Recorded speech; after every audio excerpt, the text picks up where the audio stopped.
आप किसी पहलू को लेकर उनको टारगेट कर रहे थे, उनकी गलतियों को उजागर कर रहे थे तो अलग बात थी, लेकिन यहाँ पर उनको मिमिक्री टाइप से जो है या फिर उनको तो ये तरीका थोड़ा सा बिल्कुल उचित नहीं था, हमको लग रहा था। समिति को ये लगा कि ये जो है हम ही को चैलेंज कर रहे हैं। समिति ने एक तरह से ये फैसला दिया कि एक तो गलत भी कर रहे हैं और दूसरा हमको चैलेंज भी कर रहे हैं कि रोहिणी आचार्य बहुत बाचाल लड़की है और वो आई थी वो टूरिस्ट वीज़ा लेकर चुनाव लड़ने के लिए, लेकिन लोगों ने बताया उनको कि देखिए आप बहुत बाचाल हैं, बहुत बोलते हैं और यहाँ बोलने वालों की नहीं, यहाँ पर समाज में लोगों को समझने वाले की ज़रूरत है। और बिहार के लिए ये सबसे बड़ी बात है कि आज तक इतना बड़ा रकम पहली बार मिला है और उसमें भी राबड़ी देवी को तकलीफ था। आपने देखा राबड़ी देवी क्या बयान दी, मीडिया में बयान चला उनका कि भाई बिहार को काहे इतना मिला। अरे भाई आपको तो खुश होना चाहिए कि बिहार को इतनी बड़ी रकम मिली है।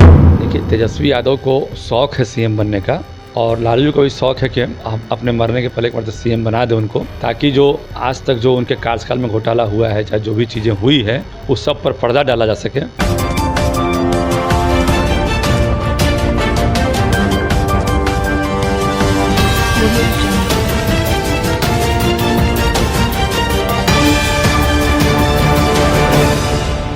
देखिए मॉनसून सत्र चल रहा था और आज लास्ट दिन था, लेकिन कहा जा रहा है कि राजद के जो एमएलसी हैं सुनील कुमार सिंह के लिए काल दिन बन गया है।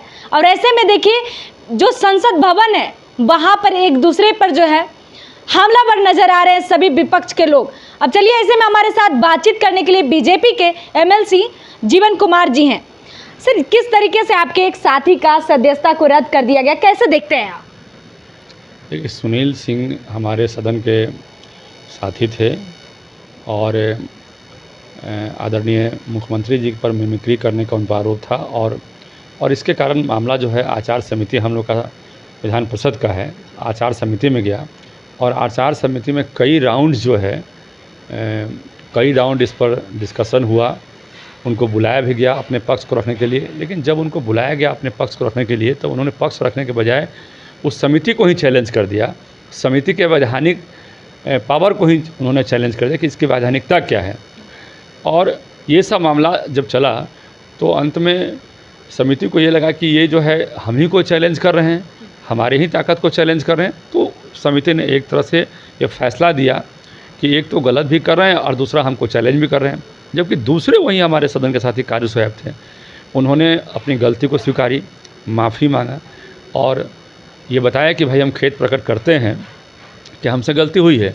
तो सदन ने उनकी सदस्यता नहीं निलंबित की, बल्कि उनको जो है कुछ समय के लिए हाउस से बाधित कर दिया आने के लिए, क्योंकि भाई कुछ समय के लिए आप हाउस में नहीं आएंगे, कुछ समय के लिए सस्पेंड किया।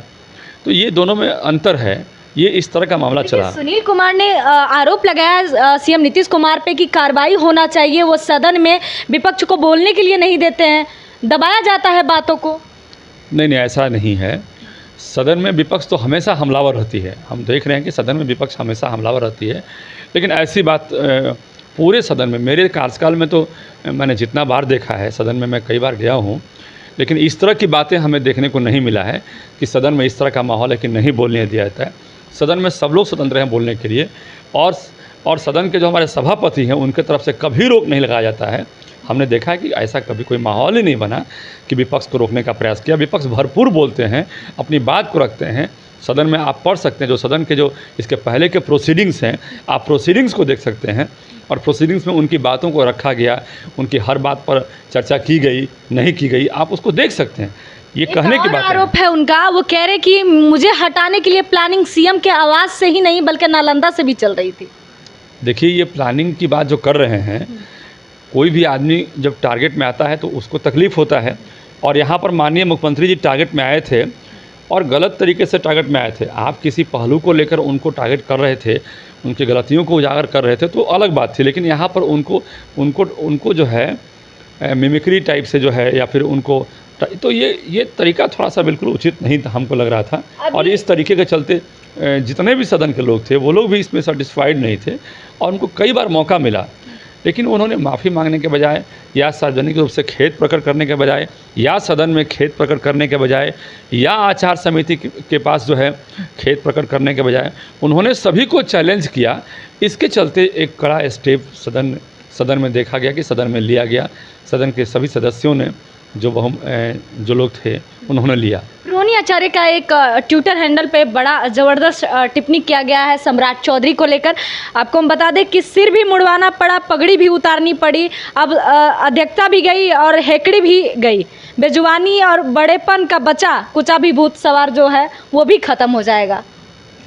देखिए, रोहिणी आचार्य बहुत बाचाल लड़की है और वो आई थी वो टूरिस्ट वीज़ा लेकर चुनाव लड़ने के लिए, और वो चुनाव लड़ने आई भी थी, लेकिन लोगों ने बताया उनको कि देखिए आप बहुत बाचाल हैं, बहुत बोलते हैं, और यहाँ बोलने वालों की नहीं, यहाँ पर समाज में लोगों को समझने वाले की ज़रूरत है, और समाज में जो समाज में जो चीज़ें चल रही है उस पर डिस्कस करने वालों की ज़रूरत है, और समाज में वैसे ही लोगों को महत्व दिया जाता है। तो रोहिणी आचार्य के बारे में हम क्या कहें, वो तो बहुत बाचाल है, बहुत बोलती है, और वैसे लोगों को मुझे लगता है कि उस पर कोई कमेंट करना उचित नहीं है, जिसको समझ नहीं है कि हमें क्या बोलना चाहिए। क्या लगता है अब लास्ट दिन है आज, तो कितने बिल पास हुए हैं? देखिए, 6 पटल पे आए थे, और जितने भी पेंडिंग्स मामले थे वो सारे के सारे पास हो गए, कहीं कोई रुकावट नहीं आई। जो 60,000 करोड़ बिहार को मिला है सौगात में, क्या लग रहा है कि अब एक नया बिहार बनेगा? देखिए, बिहार में जो 60,000 करोड़ मिला, ये 60,000 करोड़ नहीं है, मैं बता दूं कि ये करीब 1 लाख करोड़ के सारा हिसाब जोड़िएगा तो ये 1 लाख करोड़ के पास पहुंचेगा। और बिहार के लिए ये सबसे बड़ी बात है कि आज तक इतना बड़ा रकम पहली बार मिला है, और उसमें भी राबड़ी देवी को तकलीफ था। आपने देखा राबड़ी देवी क्या बयान दी, मीडिया में बयान चला उनका कि भाई बिहार को काहे इतना मिला। अरे भाई, आपको तो खुश होना चाहिए कि बिहार को इतनी बड़ी रकम मिली है। तो तेजस्वी जी एक तरफ कहते हैं कि भाई रकम मिलनी चाहिए, विशेषता का दर्जा मिलना चाहिए, और भी आरजेडी के विधायक से आप कहलवाते हैं कि क्यों नहीं मिला विशेषता का दर्जा, हम विरोध करेंगे, वॉकआउट करने का प्रयास करते हैं। और दूसरा तरफ जो है सदन के नेता है राबड़ी देवी, और वो बोलती है कि बिहार को इतना क्यों मिल गया। अरे भाई, तो अपने आप में इसका मतलब है कि उनकी मंशा कुछ और है। उनकी मंशा है कि हमें राजनीति करनी है, हमें विकास से कोई मतलब नहीं है, और इसलिए इस तरह की स्थिति है कि वो ऐसा बयान देती हैं कि बिहार को इतना क्यों मिला। तो बिहार को भाई आप खुश होइए ना। वो खुद ही राबड़ी देवी ये बात बोल के खुद अपने आप को जस्टिफाई कर रही है और समाज को अपना जस्टिफिकेशन दे रही है कि बिहार को हिंदुस्तान में सबसे ज़्यादा पैसा मिला है। वो खुद ही बोल रही है, मीडिया में चल रहा है। तो अब उसमें क्या कहें हम, बताइए, जब खुद ही एक्सेप्ट कर रही है कि बिहार को सबसे अधिक पैसा मिला है। अच्छा, तेजस्वी यादव दावा कर रहे हैं अगला सीएम बनने का। देखिए, तेजस्वी यादव को शौक़ है सीएम बनने का, और लालू जी को भी शौक़ है कि हम अपने मरने के पहले एक बार तो सीएम बना दें उनको, ताकि जो जितना भी आज तक जो उनके कार्यकाल में घोटाला हुआ है, चाहे जो भी चीज़ें हुई है, उस सब पर पर्दा डाला जा सके। और जितना भी तेजस्वी यादव कोई नौकरी तो करने गए नहीं थे, तो उनके पास 30-40 हज़ार करोड़ की संपत्ति कहाँ से आई। अरे भाई, कोई नौकरी 1 लाख की, 5 लाख का, 10 लाख का, या कोई व्यवसाय तो करने नहीं गए थे। अब वो बैडमिंटन खेलने के बाद जो है, क्रिकेट खेलने के बाद सीधे राजनीति में आ गए। राजनीति में जो नेता होते हैं उनका वेतन बहुत लिमिटेड है, इतना वेतन नहीं मिलता है कि उससे पूरा जो है इतना हज़ारों हज़ार करोड़ का संपत्ति बना सकें। तो जो 30-40 हज़ार करोड़ की संपत्तियों की बातचीत चल रही है, उतना पैसा बना लिए बिना नौकरी के, बिना व्यवसाय के, तो अब उनके बारे में क्या कमेंट किया जाए, बताइए आप। जनता सब कुछ समझती है, जनता होशियार है, सब कुछ समझ रही जनता। चलिए, देखिए, हमारे साथ बातचीत कर रहे थे जीवन कुमार। साफ तौर पे इन्होंने कहा है कि इंडी गठबंधन नहीं चाहती कि बिहार का विकास हो, और राबड़ी देवी का जो बयान है सोशल मीडिया पे वायरल हो रहा है, उन्होंने कहा है कि बिहार को इतना रकम क्यों मिला। ये बड़ा सवाल है कि आखिर राबड़ी देवी ऐसा क्यों चाहती कि बिहार को रकम ना मिले। और इन्होंने कहा है कि नेक्स्ट सीएम बनने का सपना तेजस्वी यादव का देखने का शौक है, देखे, लेकिन जनता सब कुछ जानती है। फिलहाल तमाम अपडेट के लिए हमारे साथ जुड़े रहें, धन्यवाद। तमसोमा ज्योतिर्गमय गुरुकुल शिक्षा मंदिर संस्थान के साथ बनाए अपना भविष्य। रेगुलर और प्रोफेशनल कोर्सेज, सेकेंडरी और senior secondary courses, law, teachers training courses, pharmacy and nursing के साथ पैरामेडिकल में डायरेक्ट एडमिशन पाए। वेबसाइट विजिट करें या दिए गए नंबर पर कॉल करें। हमारा पता है गुरुकुल शिक्षा मंदिर संस्थान, कल्याण चौक, DS कॉलेज रोड, कटिहार। हमारा वीडियो अगर आपको अच्छा लगा हो तो आप हमारे वीडियो को शेयर करें, लाइक करें, हमारे चैनल को सब्सक्राइब जरूर करें। धन्यवाद।